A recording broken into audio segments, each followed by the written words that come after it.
Since I'm probably a decade or two older than much of my audience, I'm not ashamed to say that I've lived through some pretty amazing times. I've seen man take his first steps on the moon. I've seen the stock market go from about 2,000 when I graduated high school to 35,000 today. But I've also lived through the heyday of the import tuner craze. Now, people might argue about when the import tuner craze peaked, but for me it had to be around 2001 to 2004.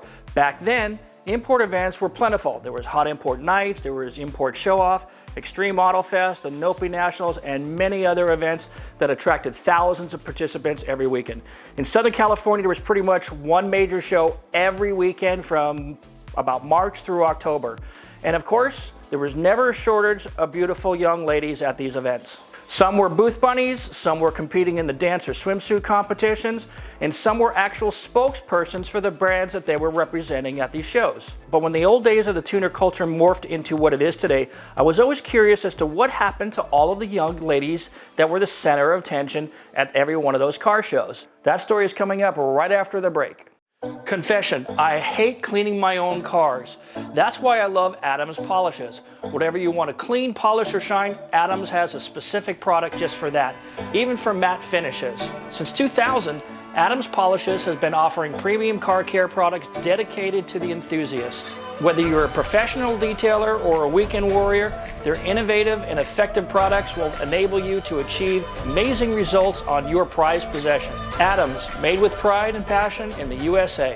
I started doing research, and what I found was that some went on to modeling or acting careers as I expected. Others went on to finish school, and some, like this young lady, have gone on to have successful careers as influencers or as journalists or bloggers and capitalized on the new age media. Today I'm happy to have one of the most successful of these ladies here in the studio. Please welcome the talented and lovely Kaila Yu. Hey, how are you? It's been a minute. Yeah. You look exactly the same. Oh, I doubt that, but thank you. Exactly the same. And then I think everybody's going to say that as well. So we kind of crossed paths back in the day. I'm sure you didn't notice because you were working and I was out there with every other car show participant bent over cleaning a car. But, you know, there was a lot of people who wanted to be an import model or be with an import model and that kind of stuff. So they carried a certain level of prestige back then. So I always kind of wondered, how does one become a model in that little circle? Because it seems pretty specific just around cars. I wasn't trying to be an import model. When I was growing up in high school, I idolized Sung-hee Lee, who's like a very famous Playboy model at the time. And there were no other Asian female idols. There was like maybe Lucy Liu, Margaret Cho, but there was a very small selection to choose from. And Sung-hee Lee, to me, was like the ideal beautiful woman, so I wanted to be her. So when I got out of college, I sent my photos into her website, and she was looking for models, and then premiered on her site, and then her webmaster took me under the wing and started a website for me. So then, like, import companies, like the import scene was blowing up at the time, and then they started to hire me for gigs here and there, and then I just, you know, got really deep into it. So it kind of fell into it by accident. These are the sites that would sell autographed pictures and all that kind of stuff, right? So yeah. People, because I remember those. They're like membership sites. Membership sites, yeah. And then you get calendars and all that kind of other stuff. So then you start going out to the import car show stuff, right? So talk about that, the good and the bad.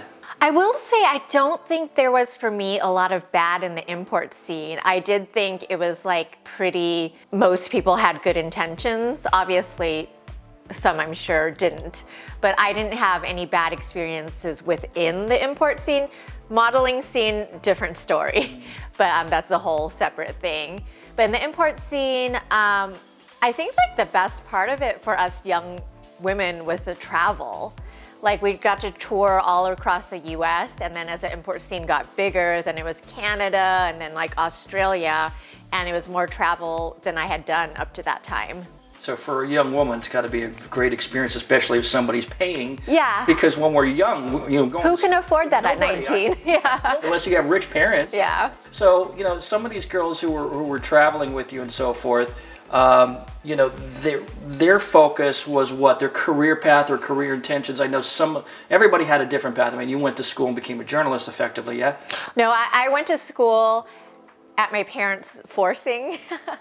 And then I went to UCLA, which my parents were happy about, and then they didn't care at that point. So I just chose the easiest major I can think of, which was Asian American Studies, very easy A. And then I was like, this degree is useless. I'm never gonna be able to use it for anything. I mean, the interesting thing is it's coming up now, but at that time I thought it was a useless major for my whole life. Yeah, right. It's like underwater basket weaving, but not really. Yeah. Yeah, I think a lot of people need education on Asian Americans. It's needed, yeah. Now, yeah, people realize it's needed. Traveling in that circle with charity work and the people I hang around with. Oh. I'm fascinated that people can't, fellow Americans cannot tell the nationality of a person even by their last name. Well, society and history books in school doesn't teach them anything. Yeah, it was just very overlooked. I mean, I was kind of a World War II historian, so I understood about the Japanese culture. Spent some time over there working for a Japanese company. But seeing these import model stuff, you know, they were from all over the world. I mean, their nationalities, they were all over the place. Chinese, Taiwanese, Japanese, Korean, whatever.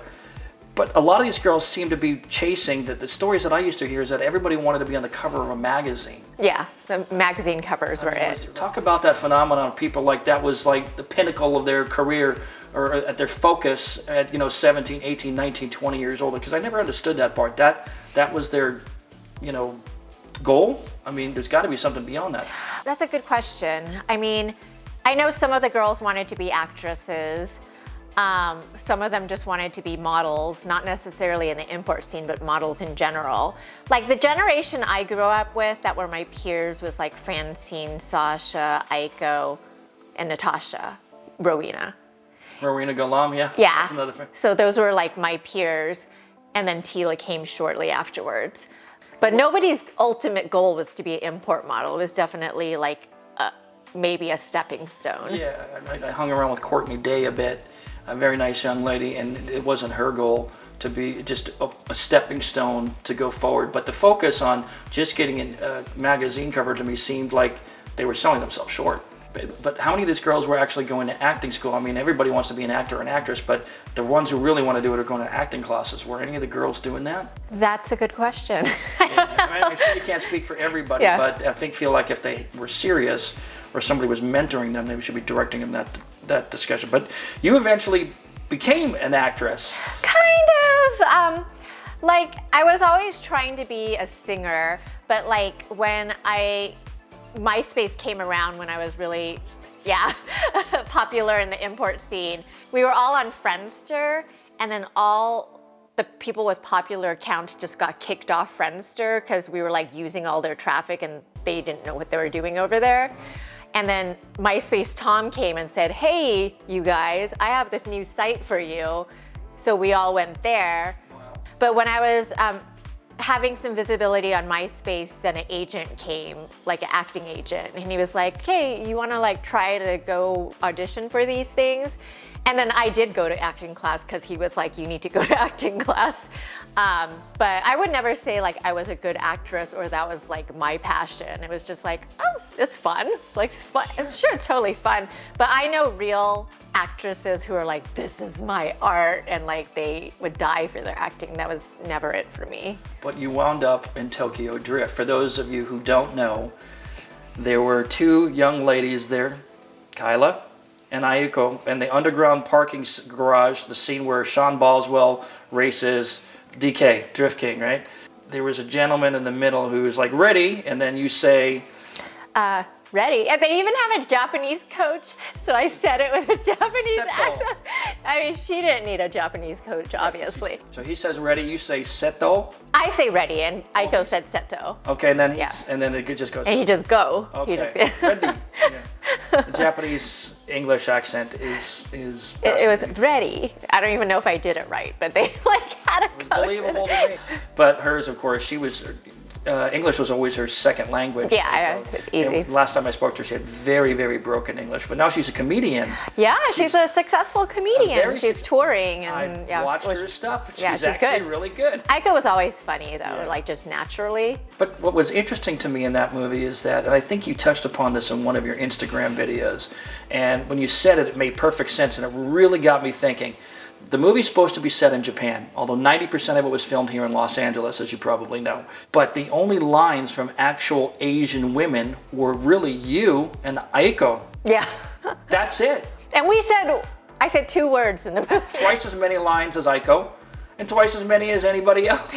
As any other female Asian girl in the whole thing. Because the girl they had cast for the love interest was not Asian American. No, she was in the script. She was Asian in the script. Yeah.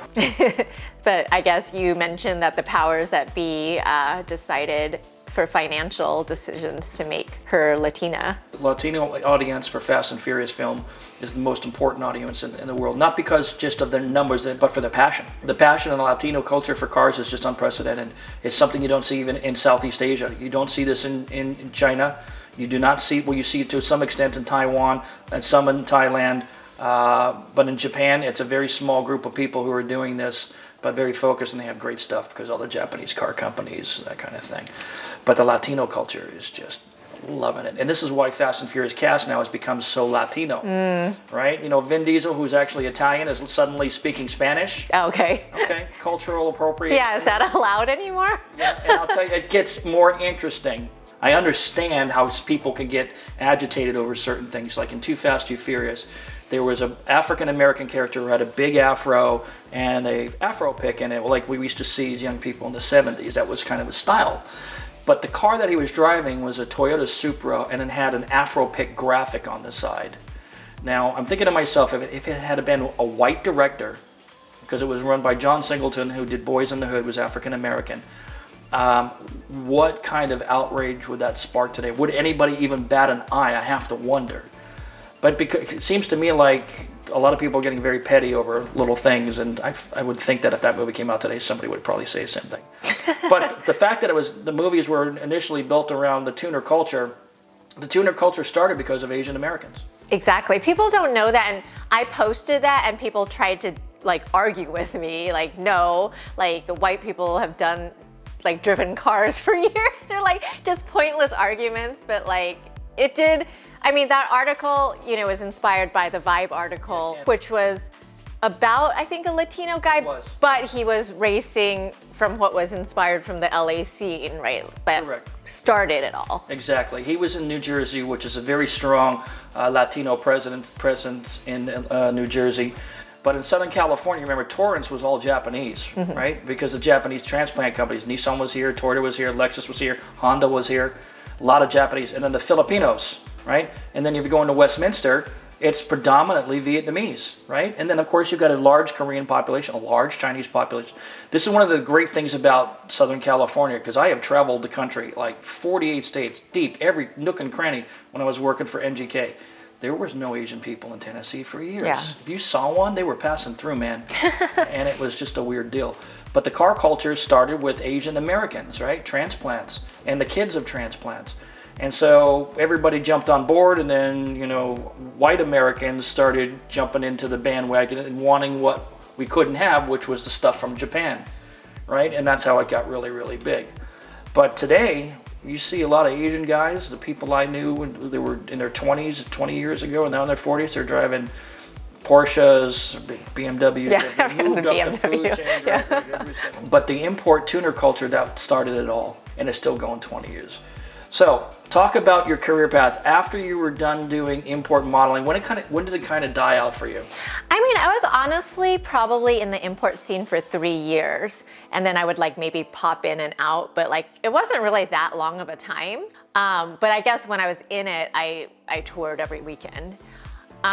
But I think it was MySpace, where MySpace happened to be a music site, so it was an optimal place to kind of launch my solo music. So I did a little pop thing for many years, which was fun. But I grew up listening to rock music, so... What bands? Like Guns N' Roses, Motley Crue, Skid Row, hair bands exclusively. Remember the days of mixtapes? Yeah. That's how old we are? Yeah. Well, me, I'm way older than you, but still. Yeah, mixtapes. So you played in a band. What was the name of the band? The band was called Nylon Pink. It sounds suggestive, but not dirty. What did your parents think about that? Coming from my Asian friends, I know that there's kind of pressure, especially on the women in the family. How did your parents feel about you being a rock star? Well, I mean, I had modeled for Playboy, so being a rock star is like and step up for an Asian parent. Like that's like at least you're not showing it all, you know? How does that conversation, can I ask you that question? My parents have never acknowledged I do it, but they guarantee that they know it. I mean, there's no way they don't know it. That's so... They've never been discussed. Italians do the same thing. Yeah. It's something we do. My father would literally say, we don't talk about that. We don't talk about that. Yeah. So import models, I was always curious, if you don't mind me asking, what would an up-and-coming young lady back in the day be making a day for appearance? Because I felt like they were doing an awful lot of work in high heels and scantily clad, which had to be not comfortable standing around for 10 hours. Well, it depends on if you're just booked as a promotional model or if you're like booked as a name. So I'd say like my peers were getting paid $5 to $1,000, and then they were selling posters on top of that. Right. So that could be $500 to $1,500. That's great. So, and then they had their membership sites, which were making $2,000 to $4,000 a month. Which is decent money back then. Yeah, for a 19-year-old, it's great. For a 19-year-old Yeah. who doesn't really work per se. Of course, they're in the gym, at 10 o'clock in the morning for 4 hours, to keep that body going. So that's interesting that they were actually getting paid. And I know some of the girls became go-go dancers, and I hope they made a ton of work. The go-go dancers bother me. I have go-go dancer friends, obviously. I'm friends with Sasha. But like, when I got booked for a club appearance, it was, $500 to $1,000. I would show up for an hour, sign autographs, and leave. Go-go dancers, they're getting paid $200 to $500 to dance all night long. So, like once the go-go dancers were available, and in a bikini, like I would show up in a dress, So then who wants to book a model who's gonna show up for an hour when you can have somebody dance all night long in a bikini? Yeah. There's like... For the same amount of money. Yeah. Yeah, man, tough way to make a living. But, they're exercising at the same, theory, you think about it, but it didn't look like a lot of fun. Yeah. So I think sometimes they had fun. Yeah.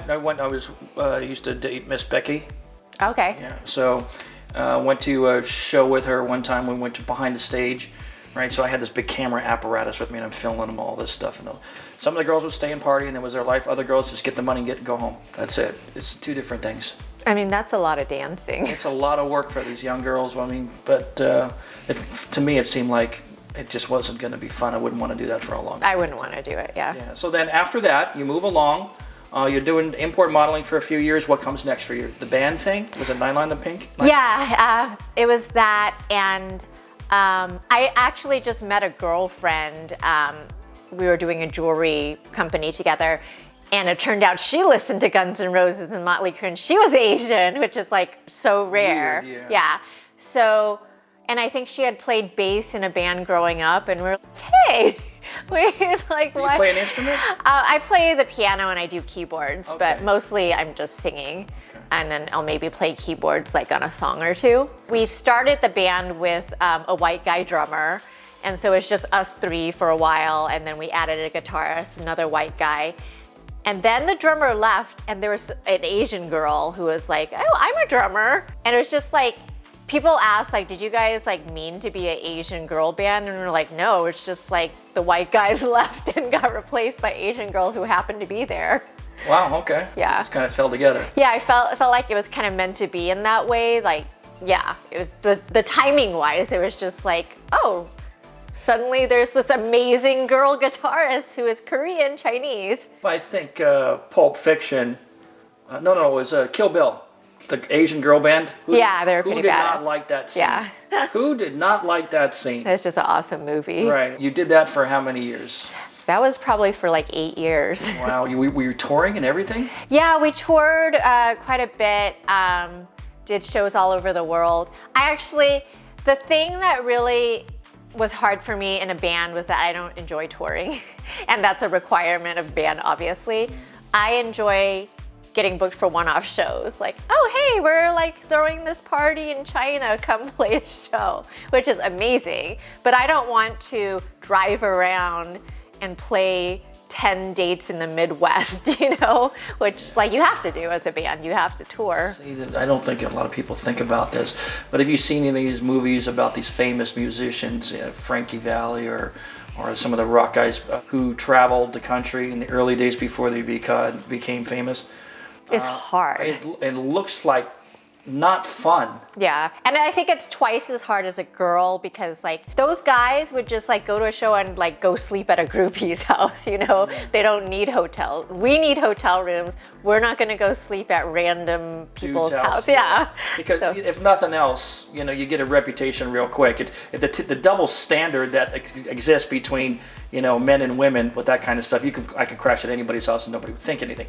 Girl crashes at somebody's house. It wouldn't even be safe. Even if you didn't want to do anything. Especially not today. Yeah. Are you kidding? Hell no. And if you told your parents that, they would lose their mind. Yeah. They would say something. And then like, we need to take showers and we need to do a lot of hair and makeup. Yeah, it's an hour for the shower, yeah, and more for the hair and the makeup. I get it. I totally understand it. But this is the life of a road traveling musician. Required, and then you're never home, like 8 months of the year driving around. Yeah, so it's not for me. Yeah, so you're kind of over that now. And then you segued in. What year did you start moving on to something else? Do you recall? Well, when I stopped doing music, I was pretty lost for a while because I was like, I had made no backup plans. So I think it came about organically, like me and my guitarist were like, our band website still gets decent traffic and we both miss traveling so much. So maybe let's just write about some of our travel experiences. So we started a travel blog. And then that was going pretty well. And then if you know like travel bloggers, they get sent on free trips by companies. So we really love that. Of course. And then I was like, wait a second, the writers get sent on better trips, like people who write for magazines. So I was like, I need to figure out how to like write for magazine. So that's kind of how I got into writing. I was just trying to get free trips. So you were writing and going on better free trips. So if you want to become a travel blogger, now I've read some of your stuff. You're a very good writer. So obviously, one of the things I noticed about your writing is very passionate about it. And the thing of it is, with these sending these young, pretty people out, you know, these handsome or good-looking, handsome guys and good-looking women who do all these things in these various resorts. Tell me that's not fun. Oh, they have a better life because they don't have to do anything. Like when I come back, I still have to sell an article. An article takes some like juice to write. Like it takes effort. Writing doesn't come easily to me. But for an Instagram influencer, you just go and take photos. It's really easy. My wife and I were in Sri Panwa a couple years ago, and we were on this plateau, flat infinity pool thing up there, and we were eating dinner there, and there's this girl over there just doing all these kinds of poses, everything, and I have a picture of my wife. She's just going. They're so annoying, but it's like. It's a good life. That life is a good life. I don't begrudge them anything. These young ladies, all that kind of stuff. You know, as a person who has a child, my son's 30. Oh. I can't imagine if he were, you know, a 30-year-old girl and he was making his living doing the travel stuff. I'd be worried about what she's going to do when she's 60. Or when Instagram dies, because Instagram will die one day. And do you have a backup plan? What's the backup plan? So writing is definitely a long-term thing. Yeah, because I could write till I'm 90. Of course. And the fact that you're pretty when you go out to these places. Are you still doing this stuff where you're taking pictures of yourself and that kind of stuff? Yeah, I do, because like Instagram, even as a writer, it's like a bonus. Like if you say to an editor, like, or if you say, so a tourism board wants to offer you a trip, then I can say, hey, I can write you an article for this outlet, and as a bonus, I can also post some photos on my Instagram. So it's like just an extra. So how many followers do you have right now? I only have like 40,000 on Instagram. You're just getting started, yeah? Yeah, it's like not enough to get free trips on my Instagram alone. But you keep going. It took me a long time to do that. It was just Fast and Furious nonsense stuff. Yeah. So your stuff is going to be way more interesting. You know, trips and pretty girls and the places you can. So much stuff is car stuff. Everybody's seen it. So that you're going to continue writing, and you've written for some of the. Just drop some names of these publications you've written for, because there were some pretty impressive names there. I guess recently CNN, Newsweek, Vice, and then just had something in Glamour yesterday. Yeah. Wow. Good stuff. But when you travel, do you travel with another gal pal, another blogger friend? Sometimes I travel with my best friend Kiki, who used to be the lead guitarist in my band, and now she's like a TikTok star. Really? Yeah, she's like playing guitar. And she gets money from that. She monetizes, yeah? Yeah, full time. She started her TikTok when the pandemic started. We started our TikToks together. We were like, wait, what are we gonna do? We can't travel anymore. Let's like try to do this TikTok thing because we didn't have time before. I got mine up to 200,000 followers, but hers is like at 800,000, and then her Instagram grew from 50,000 to 400,000 in a year. Golly, Miss Molly. And she was, you know, working as a social media person before for different companies. And now she just full-time has a non-nude OnlyFans where people subscribe, and she just makes a full-time, more than a full-time living just off her subscription site in a year. Yeah, TikTok's a crazy place. Yeah. People are like launching careers overnight. But that's, you know, great that people are finding ways to monetize. But like you said, these companies have you buy the shorts, you know. Sooner or later, they pull the plug. YouTube cut down their revenue and streams and all that kind of stuff. So it's good to have a backup plan, but it sounds like you do. So what's your passion? If you could do something all day and not have to worry about money, what would that be? It would be traveling. It would be traveling. But it's strange because I love being at home. So I would only want to travel like maybe once a month internationally, maybe once every 2 months. And then I want to spend the rest of the time at home. That's it. Yeah. What do you do when you're at home? Netflix? I just like to like chill and talk to friends. I love to cook. Cooking's like a passion for me. So like just eating and food and just like, I'm the type of person who's eating the meal thinking of my next meal. Right? Yeah. I hate you because your metabolism is so good. No, I'm on a diet right now because I'm going to Mexico in a week, and I like, you can't necessarily tell right now, but in a bikini, I still need to lose 10 more pounds. So. I've never heard a woman say anything but that. Still need to lose a few pounds. But I'm doing keto right now, like hardcore, because I'm just trying to, I'm just eating a bunch of eggs and butter. Eggs and butter, that's it? I'm like doing an egg keto fast for 5 days. So and it's literally eggs and what else? Eggs and fat. So it's eggs and butter or mayonnaise or cheese, which is pretty tasty actually. And that's it. That's all you eat? Nothing else how long? allowed. How much weight? 5 days. People are claiming that they lose 5 to 7 pounds of that. I'm on day 1 and I've lost a pound, so. Could have been the drive down here because that's stressful from LA. So what's your dream? Definitely writing. My dream is to like write for the New York Times and to have a New York Times best-selling memoir. So book deals are hard these days. I think you have to go viral or have like 1 million followers. So that's like what I'm aiming towards. And then in the pandemic, I've been really driven to activism. I think anyone in the public eye is forced to be an activist right now because you can't have a platform and not speak about it. I have that I'm passionate about, but more so I'm passionate about women's rights. So and this is gonna be controversial, but I want to campaign that the legal age of hardcore porn, that girls are not allowed to participate in until they're 21. That's something your audience is probably not gonna like because it's a lot of men maybe, but I don't think. Mostly men, but you know. It's too young. Look, I was 25 once, okay? And you know, I like pretty girls as much as any other guy. The thing of it is, after you become a father and after you have friends who have kids, my brother is like 15 years younger than I am. My 2 nieces, I mean, they're my world. You know, there's no other girls in the family. I wouldn't want that life for somebody. 18 is so young. You don't know what you're doing. Yeah, I didn't know what I was doing when I was 18. And predators, they know how to trick these girls. Like they'll say, hey, come model. I'll send you a ticket. You come out from like Kentucky, you're 18.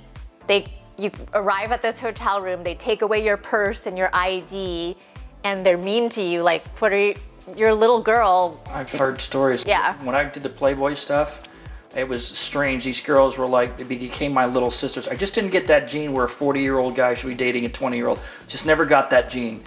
But these girls became like my little sisters, and it was scary. Several of them went on to good careers. One or two of them went over into the Middle East. They got flown over there and pampered and all that kind of stuff. And they had, they took their passport away and all this, and they were just like almost kidnapping. This is not a life any parent would wish for their child. So the legal age of porn being 21, I mean, porn is never going to go away. It's just a fact. It's a human thing. And I don't have any problem with porn as long as it's like someone who is consensual and they're not tricking someone, and it's not. I mean, you may or may not know, but I'm following like Pornhub is under heavy fire right now. There's like a bunch of lawsuits against them. For what? Well, $80 million lawsuit with 20 women who were just what I described. They were tricked and coerced into shooting videos. They already won the lawsuit against like the company that hired them, but now they're suing Pornhub on top of that for knowingly, because they know. But they like, after the girls won the lawsuit, they still let the videos be on the site. These rape videos, essentially. Isn't that, weren't they sued, or the credit card company shut them down or something? Because I remember reading one of my favorite writers, Nicholas Kristof, wrote an article for New York Times called The Children of Pornhub. He was more focusing, like there's a story where a girl was kidnapped and her mom discovered her on Pornhub in 30 videos. So he wrote this article, and then Visa and MasterCard were like, no way. They like shut them off. Yeah. Porn videos used to have, back in the old days when I was young, one of the first videotapes I saw was a porn tape, and it had a, USC, something, United States Civil Code or whatever it was. You can't duplicate this tape. All models have to be over the age of such and such, all that kind of stuff. So I always just figured that's the stuff that they were enforcing on these sites. But how do you even know?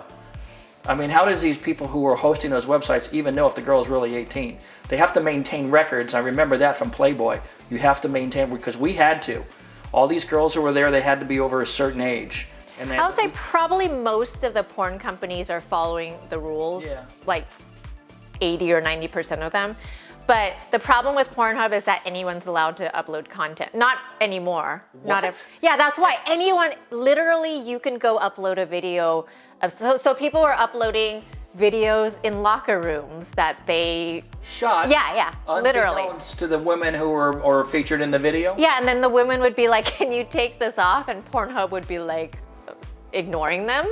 So this is rampant. So now I think Pornhub, since that article came out, has switched to only like verified users or something. So at least not anyone can do it. Yeah. But for the entirety of the time Pornhub has been up, anyone can upload videos. And that's fine. Now Pornhub's regulated. Now there's 1,000 other porn sites who allow anybody to upload stuff. So it's not really solving the problem just going after Pornhub. Like, laws need to be changed. So God, I can't even imagine. Prostitution is another one, right? Didn't they just something? There was website something. Yeah, I think they were like trafficking or something. I think they got shut down. People were posting ads for these girls who were like they came from foreign countries, right? And they were underage, and they were able to post these like personal ads. It's Craigslist was doing it. They had a personal section. I remember reading something about that got taken down too, because it was basically a front for prostitution. Yeah. It becomes tricky because right now everyone's very sex worker positive, and I'm kind of fine with that. If that's your choice, if you're a 25-year-old woman and that's what you legitimately want to do, I'm okay with that. But the sex workers are now saying like, oh, since Backstage pages got removed, we can't post our ads there, and that pushes us to street walking. So then that's like kind of complicated. If they can't be online, how do they solicit for their services?